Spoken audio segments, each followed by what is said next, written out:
enhancing our water and sewer systems, about $13 billion over the next 15, 20 years.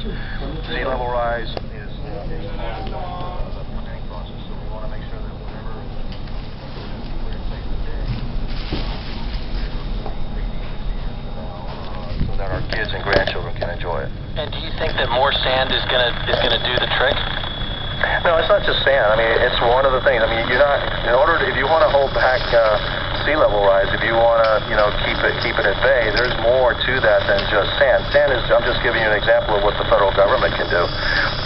It can also incentivize, public-private partnerships for the engineering solutions. There has to be engineering solutions to combat sea level rise, because no matter what you do in terms of trying to combat your carbon emissions, et cetera, even at this point, we're still going to have sea level rise. And so, regardless of the cause, that is just reality. And so we have to face it, and we're going to have to spend money to combat it, because some people say, well, why don't you just move? Well, we're not moving.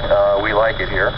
And we're going to do what we can to stay here. The Dutch have been dealing with the ocean and sea level rise, and been living below sea level for a lot of years. We can learn a lot from them, and we've talked about going over there and seeing what they're doing. They're actually using water and nature in very different and innovative ways in order to combat their problems with sea level rise. We're speaking with Carlos Jimenez, the mayor of Miami-Dade County, and you're listening to Here and Now. Mr. Mayor, you say people are not moving away. In fact, many people are moving to Miami-Dade County from all over the world, as you said, and anybody who's been there knows that traffic is a real problem. Is there a plan to build not just more roads, but really kind of beef up the public transit system there and put in a subway the way we see in other cities in the country? Well, it's difficult to put a subway here. Everything has to be elevated. The water table here is about 3 feet below the surface, and so it's not as easy to dig tunnels as it is, say, in other parts of the country like Boston or New York or something like that. These aren't cheap projects, and so you have to balance your desire to create these projects with the people's resistance to paying more for them. And so we're right now working with the city of Miami and Miami Beach and myself in Dade County, looking to see how we can put a public transportation system between the city of Miami and Miami Beach over the causeway. Probably what we're going to end up doing is doing some kind of public-private partnership. I have one more question for you, Mr. Mayor, and that is, before the Republican Governor Rick Scott was reelected, you said you were considering leaving the Republican Party. You've since, it sounds like, backed off from that a little bit. Could you tell us about your thought process on that? Yeah, I thought the party may have been going a little bit too far to the right. Like, I think maybe the Democrats are going maybe too far to the left, and we need to bring everybody back to the middle. And as I thought about it, I had been a Republican just basically all my adult life, and so I want to, I could leave it, but then I think if I did that, it would probably be exacerbating the situation. I'd rather just stay and try to bring it back to the middle. That's Carlos Jimenez, the mayor of Miami-Dade County. Mayor Jimenez, thank you so much for joining us. It's my pleasure. A lot there. Welcome your thoughts at hereandnow.org, or you can send us a tweet at Here and Now, at Here and Now Robin, at Jeremy Hobson. You're listening to Here and Now.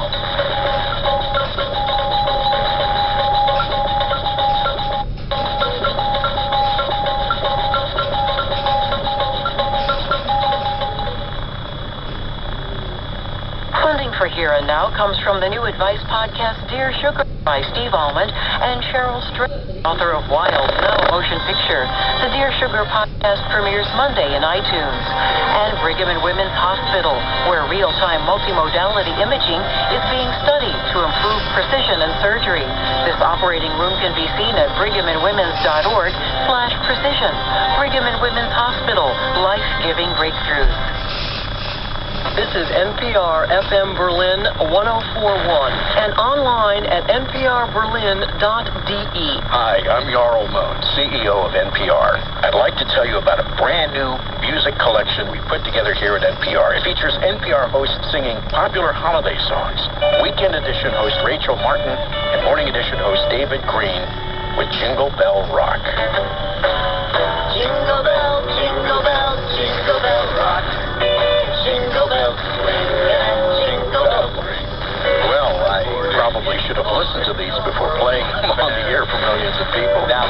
drive has begun. It looks like we probably won't be making much money off of them, so we'll keep it in the works, relying on support from listeners like you. So please give to the station right now. Plus, you'll get to help Dave and Rachel keep their day jobs because, seriously, yikes. Homeland 24, TV viewers eat up fictional torture. How does that square with outrage over the real torture outlined in the Senate report? Also, in her first holiday album, renowned soprano Renee Fleming celebrates Christmas in New York. During the holidays, people are friendlier. There's such a sense of spirit. And there's a music, a cultural life here that is incredibly rich. Coming up, here and now.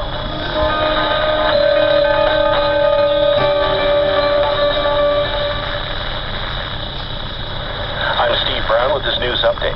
The head of the CIA is fielding questions from reporters at this hour in the wake of the release of the so-called Senate torture report that outlined enhanced interrogation techniques, or EITs, used on terrorism suspects by the agency in the years following the 9/11 attacks.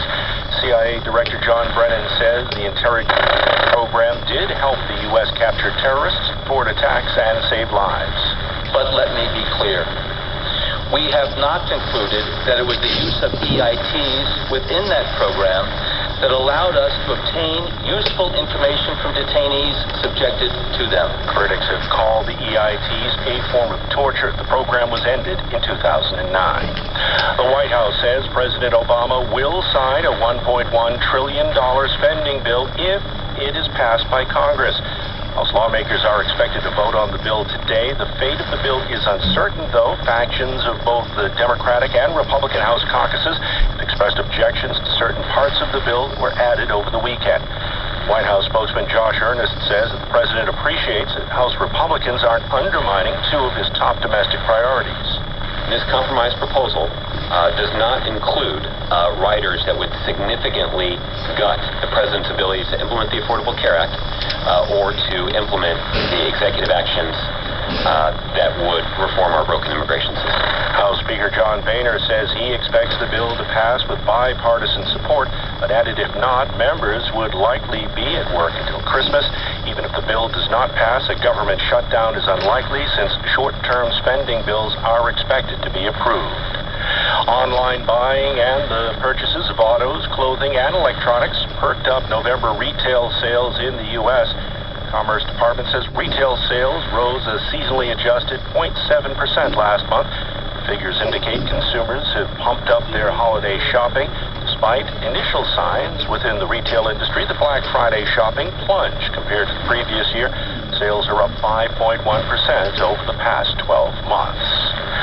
The retail sales numbers have sent stocks into higher territory today. At last check, the Dow is up 153 points at 17,687. NASDAQ is up 56 points. You're listening to Here and Now. Funding for Here and Now comes from Lumosity, now with a 10-minute fit test to challenge memory, attention, and problem solving to calculate baseline scores. More at Lumosity.com. And Arizona State University, with more than 70 campus degrees, now available 100% online at online.asu.edu.